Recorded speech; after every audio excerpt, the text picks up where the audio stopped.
Thank you so much, Annie, and welcome everybody. It's so nice to see people from all over the world. My name is Mafe. I'm a database specialist here at Flourish. And as Annie said, I'm going to be your host for this webinar. That's all about how you can boost your reporting using data visualization. And we're going to share a toolkit with you to help you get started, or if you're already doing charts or creating charts for the newsroom, how you can improve them and what other things you can give a try out with Flourish. So this is the plan for the session. I'm going to be going over a little bit of theory and explaining what is data visualization and why it matters to you, to the journalists in general. Like that's the focus of the session. So apologies if there are people from other fields. Maybe this is going to be a bit specific, but still valuable for all audiences. Then specifically, again, how can data visualization help journalists tell stories and communicate effectively with audiences? Then I'm going to go over a couple of examples in the wild, so existing coverage and how people are doing data journalism and data visualization in journalism. And then we're going to get started with some basics on visualization, charts, how to choose the right chart for your data, and then some Flourish specific tips and tricks on how to get started, as well as a demo. And last but not least, the toolkit with some resources to help you in your chart making journey. Even though I'm going to be covering all these bits, I did make a little bit of space for questions in the middle of the session. So Annie's just going to help me out by flagging them when we reach that point. So if you're super keen to ask something, just wait, because we'll do our best to accommodate all questions that you ask. So let's get started with what is data visualization and why it matters. So simply put, data visualization is the graphical representation of information and data. So charts or visuals help us identify patterns and outliers in our data and help us to show them to other people. This means that they're a communication and an exploration tool. So anytime you see a chart or anytime you think about building a chart, just keep in mind that you're trying to communicate something in a different way that you would, for instance, with words or with text. Now, why would you even bother thinking about data visualization, right? Like, why should you even entertain the idea of making charts? Well, the answer is quite simple, and it's because data is everywhere, and we are basically surrounded and drowning in data. And most people on Earth are able to access data through the internet. The volume is really high, and data makes the world go round.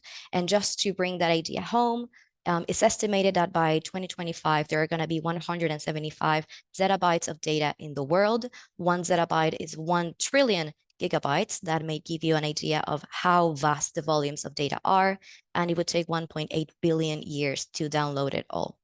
So all of that means that if we think about data as information and we think about the vast volume of data that's out there, then we can see how this can be quite overwhelming, right? Think of data or information as a piece of Lego. And if you have this vast amount of information, like 175 zettabytes, it can be, as I said, quite overwhelming and just very disorganized. And it can be very hard to understand what every bit of data is trying to communicate. So we'd have to try to basically grab every single piece and transform into something valuable, right? We need to make sense of all those little bits of information. And one way in which we can make this is through data visualization and data storytelling. That's really the magic or the reason for data visualization to exist is that idea of organizing information in an effective and visually compelling way. So again, we would go from those building blocks, which can be the rows on your sheet or like multiple spreadsheets, and then transform them into charts that give a clear idea and they show a clear insight to different audiences. Now, specifically for journalists, data visualization can be really helpful. And there are 4 reasons that we like to highlight here at Flourish as to why you may want to do or include charts in your workflow. So the first reason is that data visualization showcases high volumes of data in small spaces. So if you think about a spreadsheet and how many rows and how many columns it has and all the data, how each cell would have like a different piece of information, it can be quite overwhelming and hard to even understand what the spreadsheet itself is telling you. I don't think many of us would be able to gather any sort of insight or see a pattern whenever we take a glance over a single spreadsheet. But once we visualize it, it's much simpler for us to find patterns or understand what's happening, see which numbers are going up, which numbers are going down, or which numbers are outliers, right? It's like which ones are the odd ones out of the bunch. And in this particular case, this is the data that's actually powering this visualization. We're taking a look here at asylum trends over the years. Sorry, I forgot my words. Asylum seeking trends over the years. And we can see how some countries have increased the number of asylum seekers reaching their shores, contrary to others. And it would be very hard for us, again, to gather that insight from a simple spreadsheet, contrary to, as I said, this chart. Now, the second reason why you may want to include charts in your reporting, it's because they drive engagement up. So according to research, news stories that use infographics or charts have 30 times more page views than those that don't. And this figure comes from a really interesting book called The Infographic, A History of Data Graphics in News and Communications by Dick Murray. Highly recommended if you want to get started understanding the history of charts and infographics in news.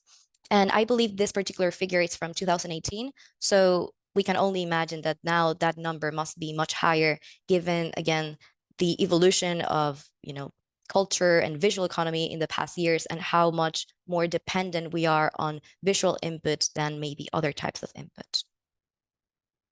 Then a third reason for including charts in your reporting is that they can both become a source for your reporting or the main story. So if we think about this as a cycle and we remember that data is information and there are like really, really big volumes of data around, it only makes sense that whenever you're reporting on any topic, maybe you encounter a specific spreadsheet that can be useful to support your claim or to support your story. So building charts to, again, complement a story, it's something that you may come across quite usually. But at the same time, if you're ever exploring a data set or if you're ever, digging deep into a database or maybe a source gave you some sort of access to database or a data source, you can find stories within your data that need to be visualized necessarily to be understood. So again, you can see how this is like a never-ending cycle that can really power your storytelling and your reporting. And last but not least, the fourth reason why you may want to include charts in your reporting is that charts can actually change minds. And again, there's another really interesting piece of research in 2017 by Nyhan and Reifler, which they were basically trying to understand how would misperceptions change? How could people stop their false beliefs? They were assessing specifically false beliefs, so claims that were proven to be false, and whether people could change their mind around them. And they tested different methods for making people change their beliefs about these particular systems. And they discovered that graphs reduce misperceptions more than text, meaning that whenever faced against a piece of text that perhaps had the corrected information, people generally change their beliefs after seeing the chart, not necessarily reading the text.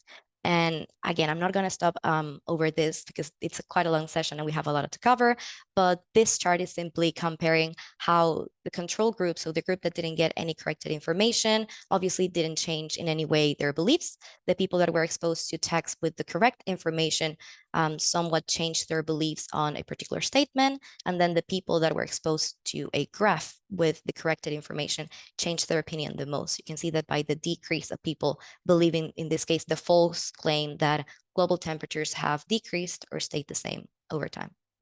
I don't think we mentioned this earlier, but you're going to get the slides after the session. So don't feel any rush to transcribe or copy anything of what I'm saying. You will get access to all the sources and resources that I'm sharing here today.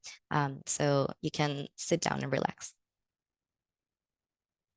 Now, let's take a look at some examples of data visualization in journalism and how it's already helping people tell stories more effectively. And in this case, I'm only taking a look at overarching topics or areas of coverage, not specific outlets or specific stories. So the first is elections. Every country faces elections. Every newsroom out there might have a need to cover elections at some point, and data visualization is a really helpful and useful way to showcasing electoral data. Anything from a results map like the one we see here from the United States can be a really effective way of showing electoral results, similar to this cartogram in the UK with the elections in the last general election. We can also see other different type of charts showcasing the performance of different parties in different states with a connected dot plot. We can see voter intention or predictions around results with a gauge diagram or a gauge chart, as well as cartograms here. Simple bar charts as well help us convey voting share or how were votes distributed, and another map right here for the Brazil elections of last year. Again, a lot of chart types can help you cover this particular topic, and it can be a really cool way to showcase the data and connect with your readers. Quite similarly, we have the topic of climate change, very, very important and hard-hitting. Data visualization is particularly important in this case because, of course, it tries to convey the truth behind the data that scientists are gathering. So we're able to see things like where are areas in this country where rainfall is above or below average, and how maybe dry seasons are increasing in this particular area. We're able to also explore sea ice extent in the Antarctic and seeing how it's dramatically decreased over the years, or seeing how temperatures have increased. We can also see here incidents of hurricanes in different areas of the country, how the poles are heating up, or CO2 emissions worldwide. So again, many, many, many areas that we can cover and showcase with data visualization. And last but not least, COVID particularly was a really good example of how charts can help bring a message across and communicate to broad audiences. Even the language around the pandemic, things like flattening the curve, are actually inherited from graphical form, right? It was the idea of reducing cases and reducing the spread, but it brought the idea of curves, which basically are all these type of charts like line charts or bar charts, or anything showcasing the number of cases or the number of vaccinations, etc. And of course, we have maps as well, even a Marimekko. So again, this is just to show how journalism can drink a lot from data visualization and can power itself through these tools. Now I'm gonna get started with the basics. So this is gonna be a bit of a more theory-based approach, and then we're gonna go on the practical side of things with Flourish. But this is quite important to understand how charts work, and more importantly, how you can make them work for you. So let's start with the very beginning. As I said, data is what makes the worlds go around, and it's also the first starting point of visualization. It's called data visualization for a reason. So we're going to be dealing with two types of data, quantitative and qualitative. So quantitative is anything that can be measured, think numbers, percentages, rates, counts, rankings. And then qualitative data is traits of things. So colors, the coordinates in a map, categories, the names, and the dates. So whenever you're thinking about how to visualize data or what type of data you're working with, it's quite useful to understand whether it's qualitative or quantitative, because they are going to work in different ways and they have to be visualized in different ways. And if we go back to the Lego metaphor, we can think of every piece of Lego as being, again, like a piece of information. And you may ask yourself, or you may have the information like, what's the total number of Legos in my set? Or what type of pieces do I have? Or which colors are all my pieces? And then by arranging those blocks of information in different ways, you're able to discover things like what percentage of my pieces are red. And that can be one angle of your story, or which piece type is the most common. And again, that can be a different type of angle. So this is just to say that you arrange and explore information in different ways to then discover different angles and visualize this. Now, think of charts as a sort of a new language. And like any language, there are some basic principles that help us understand what charts mean. So the beauty of this is once you understand the basic of a chart and the universal principles that actually rule charts, you're able to pretty much read any chart type, even if you don't know it, because the principles that I'm going to be sharing with you are universal and they're common to pretty much every chart. And they are called the visual variables. The visual variables are basically the way in which we encode data into graphical elements. So we have 7 types of visual variables. Some authors may have more, some less, but these are the most important ones and the ones that we find the most commonly. So first we have position, and this simply says that where something is on a chart, that has a certain meaning. If something is higher up on a chart or lower down, it has a meaning, and generally it means that maybe the value is up or maybe the value is down. Then we have direction. So think of an arrow going one way or another, or a line going up or a line going down. We're again encoding information. If something goes up, we're assuming that it's increasing in value or in magnitude. And if something is going down, we're assuming that it's decreasing in value or magnitude. So whenever you see a chart, you grasp those concepts, understand how that's playing, and you're able to find the meaning behind the chart. The same thing happens with size. So if an element is bigger, we're assuming that it's increasing or it has a bigger magnitude. That's something that's perhaps smaller.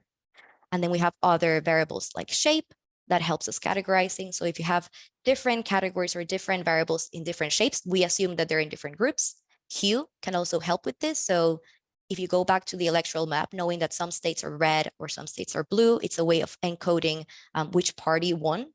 With saturation as well. So going from lighter shades to darker shades can convey magnitude, and texture can also be another way of conveying different groups. Now, that's a mouthful, but how does that actually look in practice? Well, I'm just going to move this here. This is the basic scatter plot. Maybe you're familiar with it, maybe you're not, but basically scatter plots are a matrix that correlates to at least two variables, so two axes. In this case, we have life expectancy, so how long are people expected to live per country? The number is a year. And then we have GDP in $1 million, so how much money each country has. And the way scatter plots work is that you have a dot for each of the elements in a series, and the position of the dot in the matrix depends on the relationship between the two variables. So in this case, I can say that a bubble that is higher up has more money, so it's a richer country, and a bubble that is further to the right lives longer, so they have higher life expectancy. So this is showing the encoding of the use of position as an encoding mechanism. Then we add size. So in this case, we are sizing the bubbles by the population of each of the countries. And again, we're adding yet another layer of information. So here we're able to see how perhaps some of the most populated countries are not the richer and actually don't have the highest life expectancy, which is an interesting insight, opposite, for instance, to the ones in this tiny group. We can add another variable, which in this case is color, to categorize them. And in this case, we're categorizing by the income region. So if I turn these off, we're able to see how there's a stark difference between the low income regions and how they are lower in my chart, meaning that they are poor countries with a lower life expectancy, contrary to richer countries that have a higher life expectancy. So again, the story is starting to emerge, right? We're able to understand things better by applying all of the variables. And one less variable can be, in this case, shape, which I'd use to highlight one specific country, in this case, the United States, to just separate it and bring the case across of the use of shape as a visual variable. Now, we can use these variables to create millions of charts. You might be quite familiar with some of the most basic ones, like this bar chart or pie chart or line chart, and this is perfectly fine. It can be super helpful to visualize data in this way, but there is a wide range of possibility beyond traditional charts. We at Flourish offer many templates to help you explore this type of charts, and the whole point here is that it's important for you to not only know the basics, but also feel comfortable to explore all the possibilities out there to create richer visual stories. But the question is, how do you make the right decision? How do you choose the right chart for your data? And there are 3 steps to go about this. The first one is to choose one insight to show. Second is to understand what is that insight showing, like what's the actual relationship, and then to remember that form follows function. So when we talk about choosing one insight to show, it is to start small, basically. Whenever you have your data set, ask questions, interview it, and then settle for specific bits of information that you want to showcase in a chart and give a headline to that particular chart. It's a really cool way to start, and it's the easiest way to make sure that you're selecting the right chart for your data, just by knowing that you're trying to show one specific thing. Then what is it showing refers to the relationship of the data. Is it change over time? Is it flow? Is it a correlation? Is it deviation, or is it hierarchy? And understanding what your insight is and what's trying to show is also going to be the key to unlocking the right chart. And last one, form follows function. It's quite simple. Don't choose a chart type just because it looks pretty. Go for the one that shows the insight and the relationship of the data the best. And the good thing is that there are many resources on how to do this and what these 3 steps mean. And one great one is the Visual Vocabulary by the FT, which is this freely available in multiple languages on the web, by the way. It's this matrix where you have one column for the type of variable that you're trying to showcase: deviation, correlation, distribution, change over time, spatial flow, etc. And then the different options for visualizing that using charts. And we at Flourish also have quite a similar resource. It's our most recent blog, which is all about choosing the right chart for your data and how that correlates to the templates that we offer at Flourish. So you're able to explore this blog and not only discover potentially new templates that you didn't know we offered, but also to refresh your knowledge and to confirm whether the specific chart that you were trying to use actually fits the data that you're trying to show. Now, before I start with Flourish, I just want to double check whether there's anything that's popping up in the chat. So I'm going to mute myself for nothing. Okay, Annie's telling me that everything's good. Brill. So I guess we're going to keep going. I have no idea what time is it. Oh, brill. I have lots of time. It's all going perfect, guys. Amazing. So we're going to get started with Flourish, and this is going to be the most practical part of the session. Again, the slides are going to be shared with you, so bear with. You're free to follow along. You're free to experiment while I'm explaining things, but do keep an eye out for some of the concepts and some of the tips and tricks I'm going to be sharing with you today. So for those of you who are not familiar with Flourish, Flourish is the world's leading data storytelling platform. Since we launched, we have over 1.5, I'm just going to wait for that summer ticker. There we go. 1.5 million users, making over 15 million visualizations that have clocked up over 32 billion views. We are used by organizations all over the world, from agencies to NGOs to newsrooms in the most remote areas on Earth. We are a no-code to low-code tool, meaning that you don't need to have any coding experience to get started using Flourish. And that means that we lower the entry barrier for anybody who's keen on starting with data visualization. Then we offer interactive, fully responsive charts that are suitable for the web, but also for print. We offer different options for you to export your charts in static way as well, if you desire. And thirdly is that we make it super easy to publish to the web. So anything that you create with Flourish, you can share with more people and tell your story to the rest of the world. And our mission is to democratize design and data storytelling. Now, Flourish in the newsroom, what we're trying to do here, and specifically in this session, is bring the templates that are the most relevant to you and to showcase them in this session. So we go to events, we talk to many people, and we obviously have like customers that are in the newsroom space or like in the media space. And after having many conversations, we've discovered that the 3 most used templates by journalists are the following 3, which are our line bar pie template, our mapping options, specifically the projection map, but I'll go into more detail in a second, and our interactive content templates.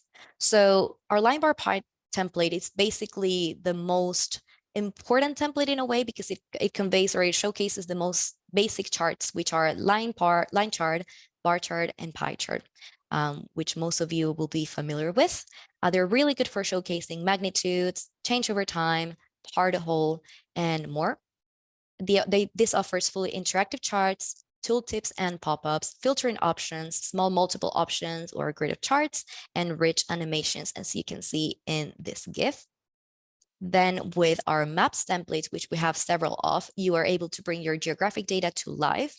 For instance, for locator maps, or if you're ever wanting to visualize data that's specifically relevant to a particular region, to a particular country, we're able to create maps with color regions, maps with proportionally sized symbols. They can be points, arrows, or spikes. Arc maps to showcase flow or relationship between different spaces. Animated maps with time sliders, heat maps, and we also make it super easy for you to upload your own custom regions should you want to create a map that we don't offer, say, out of the box.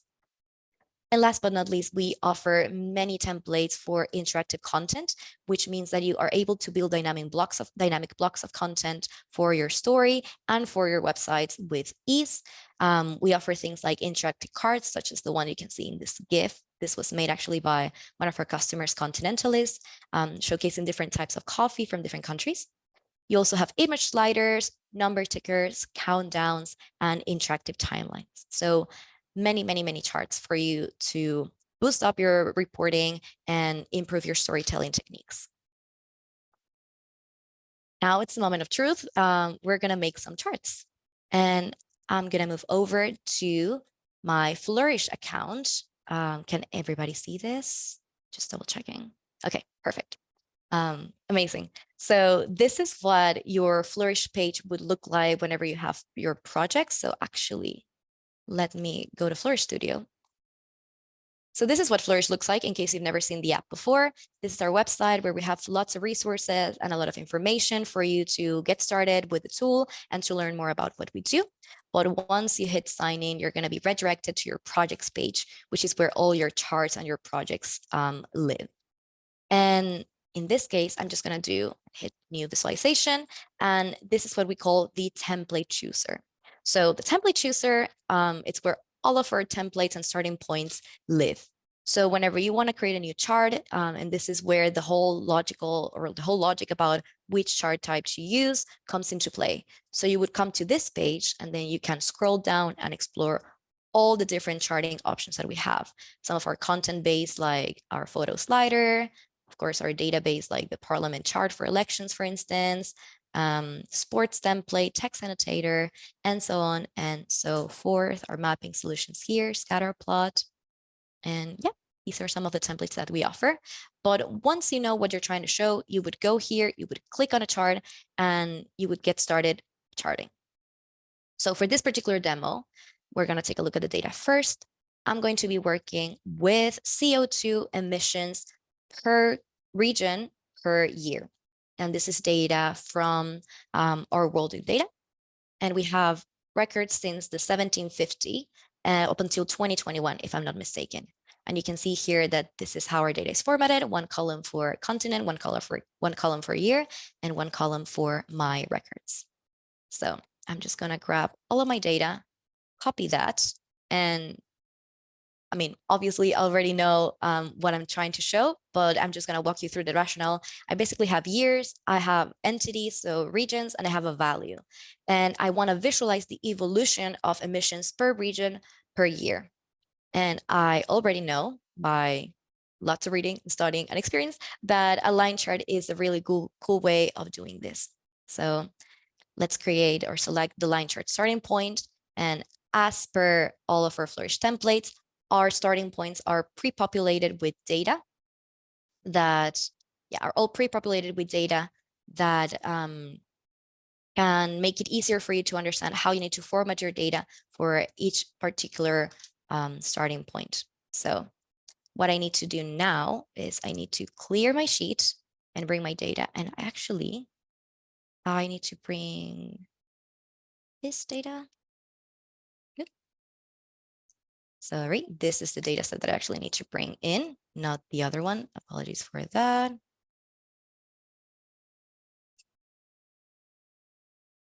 Oop. Yeah, there we go. I need to copy that, and then I paste that to my Flourish account. I'm sorry, I'm having like a moment of lapses where I'm forgetting exactly what I wanted to showcase. I think this is not going to work. Yes, okay, perfect.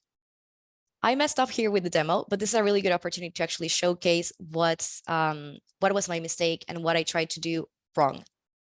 So each Flourish template is going to have a different requirement in terms of how you need to paste in your data and which format it needs to be in. So this is where this column right here called our column bindings comes into place. So our column bindings are basically the way in which your data communicates with Flourish. And here's where you need to tell it which column is doing what part of the job in your chart. So one column is going to be your labels, one column can be your values, one column can be a filter, so on and so forth. And again, I'm just explaining the rationale because I completely had a lapsus and I forgot how to do charts. So we're going to sort it together.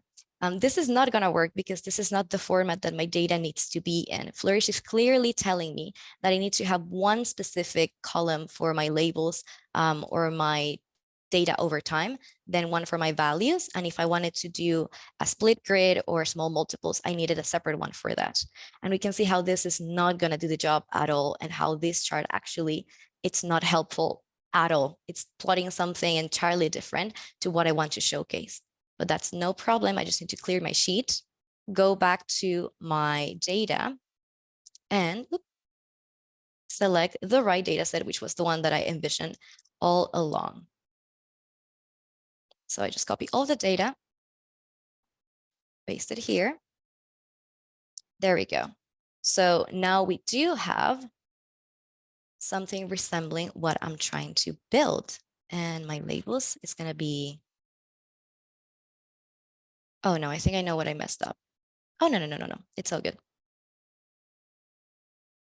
Yes, years, and then my value is going to be C.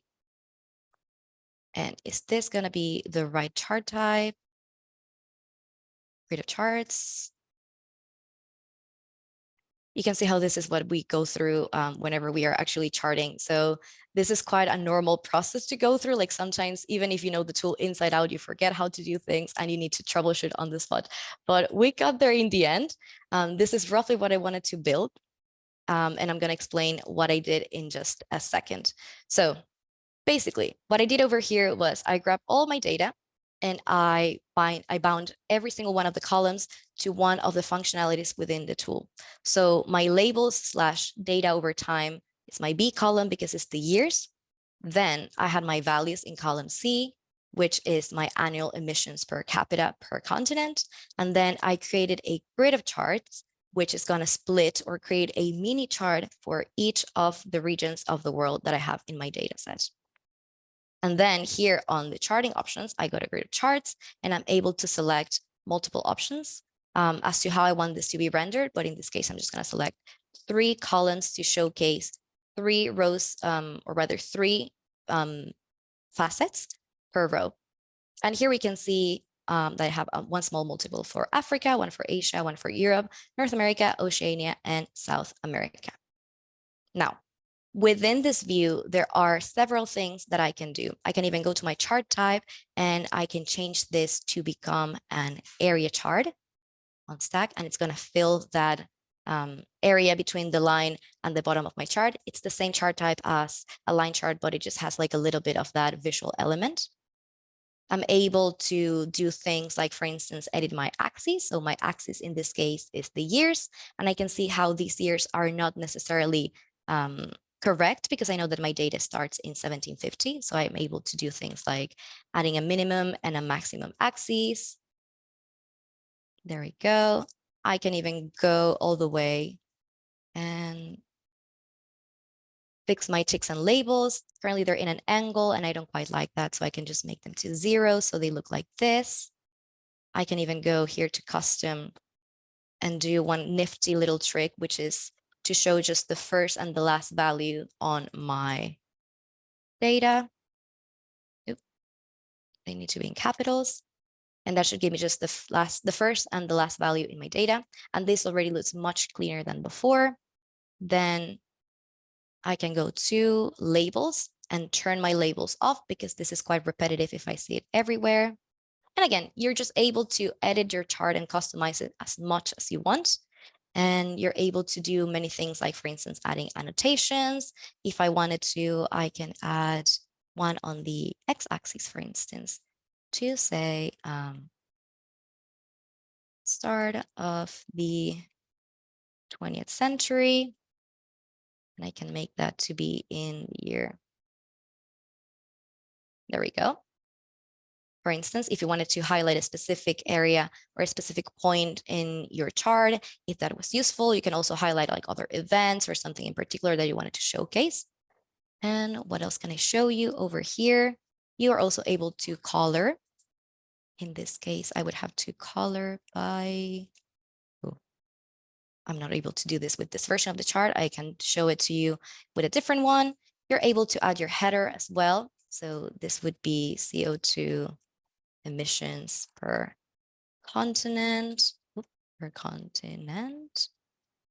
and a subtitle and a source, footer. In this case, this is our world in data.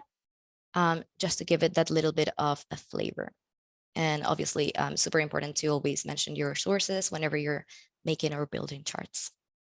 And one last thing that can be quite useful to you to know is that if you have a Flourish account, you would, well, rather, if you're in a Flourish paid plan, you are able to provide us with your branding guidelines, and that we're able to set a theme for you that would make all your charts look on brand. So I have my nifty little theme right here, and you can see how I have a logo, I have a different color, and I have a different font. And this is just a made up newspaper that I created with this name, the New Gazette. And it's just with one click that you're able to then see how your charts can all look really nice and on style and on brand every time you create a new chart with a paid Flourish plan. So I'm thinking of what else can I show you here, but I mean, you're able to see here the interactive pop-ups, how each point in the chart has the name of the variable, or in this type of, or in this case, what's showing the year and the actual value. Then each of the grid of charts has its own title. You're able to customize this as well, like the font sizes, titles, and everything. But now it's a good point or a good moment to just jump back into my deck. And so with that very interesting demo, it's time to go over the toolkit or the resources that we've collected for this particular session to make it as useful to you as possible. So the first thing in this toolkit is a duplicable visualization, showcasing the same data that I utilized for the demo. So the CO2 emissions per continent and per country data. As soon as you get the slides, you're going to be able to duplicate this. And duplicating a visualization in Flourish means that you're able to have a exact copy of the one that I'm showcasing here on your personal account. You can edit it, you can delete as many bits of it as you want, you can really do whatever you want with it, and it's yours, it's on your end. It doesn't affect the original in any way, shape, or form. So it's a really good opportunity for you to experiment. Now, in terms of filtering, for instance, this interactive visualization is what we call a stream graph, which is very similar to a line chart in that it showcases change over time, more similar to a unstacked area chart. The difference is that it aligns to the middle of the canvas rather than the bottom. So it doesn't have like a flat axis.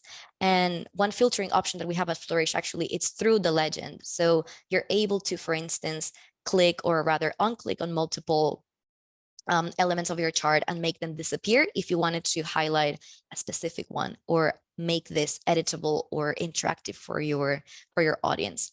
So I guess this could be an interesting option to explore filters within Flourish. Another example here that we have is a very classic line chart. I'm showcasing the different emissions over time per region. And this is a nifty little trick in which you can truncate your x-axis to zoom in into a specific area of your chart. So if I do that again, here we can see the full extent of our data and how it evolved over time. And here we're simply focusing on, I believe it's 1920 until 2021 to get like a 100-year record. And again, as usual, every data point in the chart is interactive, and we're still able to keep the functionality of, removing or showing some of the series as we go. Then, as you're already familiar with this, we're able to build a grid of charts, so small multiples showcasing each region separately. And with coloring options, we're also able to do things like graying out different areas of the chart in favor of a specific one. Here, we're highlighting that North America produces the most CO2, or has historically, and we can achieve that by different means, but color is one of them, and this is a good example. Onto maps. So I'm going to ask Annie to read me the question around the files in a second, but this is just an example, again, of filtering. So it may not look like a filter, but rather like a control. But this time slider is actually taking every single year and displaying it at once. So like 1 year per round, like per second or something. I think I set it up to be like this to visualize the evolution of CO2 emissions per capita per year per country. So we're able to see how it has increased over time. And at the same time, this is fully interactive, and I'm able to zoom in if I can. yes, I'm able to zoom in into the chart if I wanted to focus on a specific area. And as per usual, each of these bubbles is fully interactive as well, giving me the possibility of exploring the number of or the quantity of carbon dioxide produced per country. And the last slide in this particular story is a very simple number ticker or a counter. In this case, is simply stating the total number of CO2 tons produced in the world in 2021. And again, another example of Flourish templates in this case is interactive content in that you can use to bring some numbers alive. It doesn't really have to be a chart at all. It can be something as simple as this. If you want to give your article like a different angle, or simply make it a little bit more fun or interesting than just a dry, so to speak, figure. Yeah, so about that mapping question, I'm gonna bring it over to Annie to read it or let me know. If people are just looking for any hints on how to prepare map regions and files for upload, just any tips or tricks you might have there. Yeah, absolutely. I mean, you're getting quite ahead of me because we do have, and I guess it's as good a time as any. So the last part of this deck is just a number of resources that I prepped for you in terms of how to get started, how to start using Flourish if you're a beginner, or if maybe you're more advanced. We have our Flourish SDK for people who actually know how to code, so on and so forth. We also have external tools, so not Flourish driven, but other tools for precisely for things like that, right? So we have Map Shaper for GeoJSONs, Natural Earth for maps or for other sources. But in particular, in the world of maps, if you go to Flourish.studio, I'm gonna do 2 tabs. So if we go to the template chooser once again, and we go to our projection map template, you'll notice that we have a blank option right here. And this option is for anybody to upload their own map regions. So normally, I'm going to create 2 sets of this. So normally a Flourish map that's pre-populated is going to look like this. You're going to have your data and you're going to have your region's geometry. So in this case, this can be either states. If you're visualizing a country, it can be countries. In this case, if you're visualizing the world or a world region, it can be anything, any geographic unit. If you go again to new visualization and we go to blank, you'll notice that this is a complete blank canvas. So here you're able to upload your own regions, and they need to be a GeoJSON file. And we have a lot of resources that I can again flag in the presentation or send to Annie, so she shares them in the chat as well. But one particular resource here in Flourish that we do have should be in Flourish.studio-resources.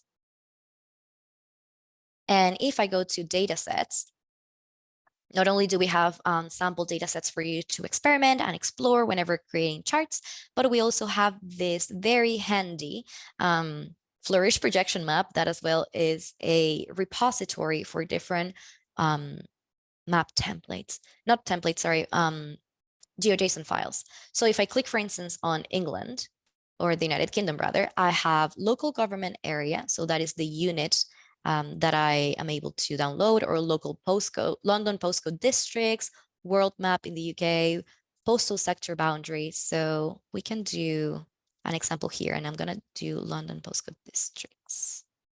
And yeah, that looks like a good place to save it.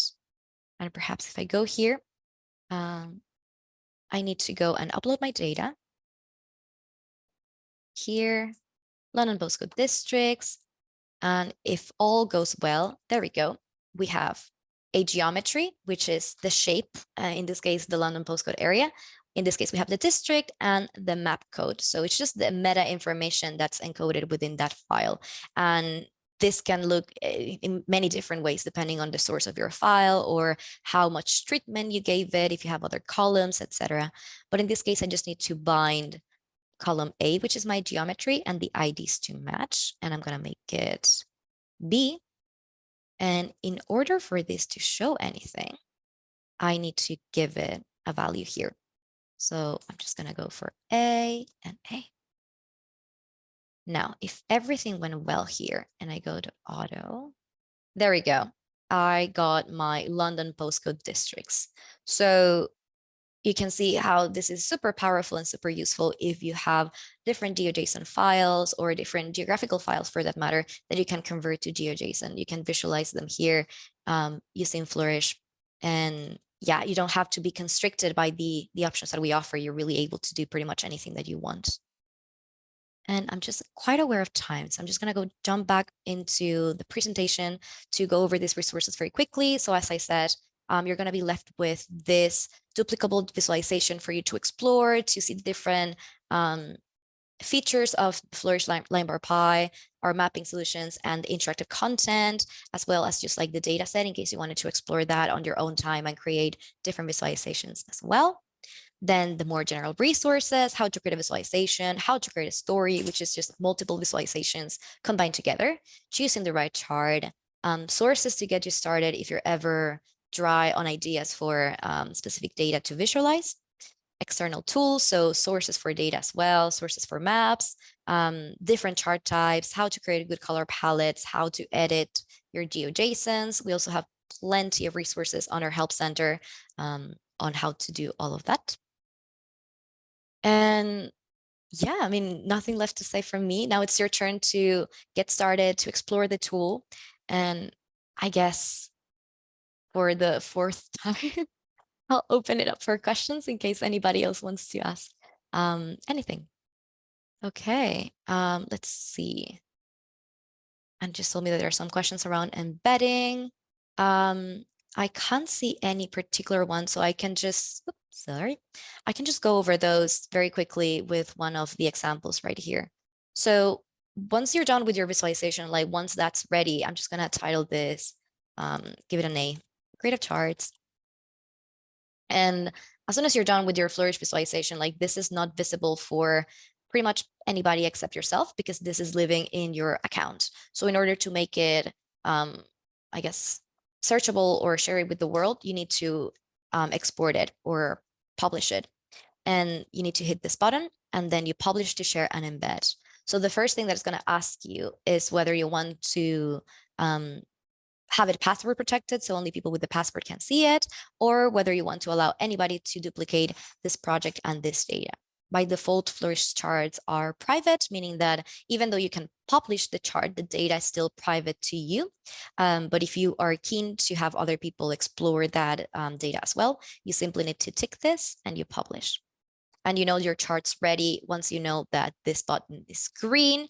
And one nifty thing is that if you ever make any changes to your visualization, so say if I suddenly remove this and make my chart green, this button changed to yellow, indicating that the version that's published, it's no longer the same as the version that I'm working on because I made changes. So to fix that, I simply hit republish. And then it goes back to green, knowing that if this is published anywhere on the web, this would be the version that's live for everybody. Now, in terms of embedding, we have 3 embedding options. We have the script version, which is the one that we recommend the most because it's dynamic and we can ensure that it resizes dynamically, that it fits to different screen sizes, and that it's optimized for mobile as well. However, if for whatever reason you need an iframe option, we have that as well. And you can set up the width and the height. And we also have the AMP version. You can also share this, what we call the public showcase link, which is this public.flourish.studio link that contains a public version of your visualization. You're able to share it on social media or by email or send it to a colleague if you want to showcase a chart within the Flourish environment. And one other thing that you can do, and that I can quickly show you, if I go back here, is that you're able to embed Flourish charts in Canva. So I'm very quickly gonna jump out of my full screen mode. And here you can see all the slides that we went over. So it's quite a long session. But if I add a new slide in here and I go to my Canva panel here to the side, I can go to the apps and I can type Flourish. So Flourish is seamlessly integrated with Canva because we are part of Canva. And you can simply tap Flourish into the apps and then select the Flourish app or a Flourish plugin, I guess you could call it in a way. And this is gonna give you a list of all the visualizations that are currently existing on your account in this moment. And you're able to look at them by name. So for instance, here, I want to embed my grid of charts. And if I give it a moment, it's gonna populate my slide on my deck. And again, this is fully responsive, so I can resize it as much as I want to make it fit my deck. It's still fully interactive. If I hover over it, I'm able to see it. And this is another really cool way to embed or share Flourish graphics is via a Canva deck or a Canva website. We use it a lot for our social media. So we import our Flourish charts in here, and then we edit them and tailor them for socials, and then export those assets to publish them on our Twitter account, on our LinkedIn, and on our Instagram account. I hope that covers the embedding options, but I'm pretty sure if I'm not, yes, I think I can either include this here once I send the slide, so I can add more resources to make sure that I cover all bases. But we certainly have like help docs and other documentation explaining the different embedding options for anybody who's interested. And I mean, since I was talking about socials, it's quite a nice segue to simply go. I'm just going to go back into full screen. To encourage you to reach out to us on our social media if you ever have any questions, or if you want to share your projects with us, to ask us anything about the webinar specifically. We have flourish-webinar@canva.com as our address, and we also have hello@flourish.studio for any other questions that you may have. So do reach out. Next up, on November 14th, we are going to be delivering a session on color in data visualization, specifically 5 pitfalls to avoid. It's going to be with my lovely colleagues, Vanessa and Simona, and you can start registering for that already. And without anything else left to say, thank you so much for joining me today. I think we're pretty much on time. Okay, I'm going to check in case there's anything on the chat. Oh, thank you so much. You've all been lovely. Yeah. And again, this is going to be shared with all of you who've subscribed to this particular webinar. You'll get an email with the recording, the slides, the survey, all of those good things. But as we said, if you have any questions, feel free to reach out.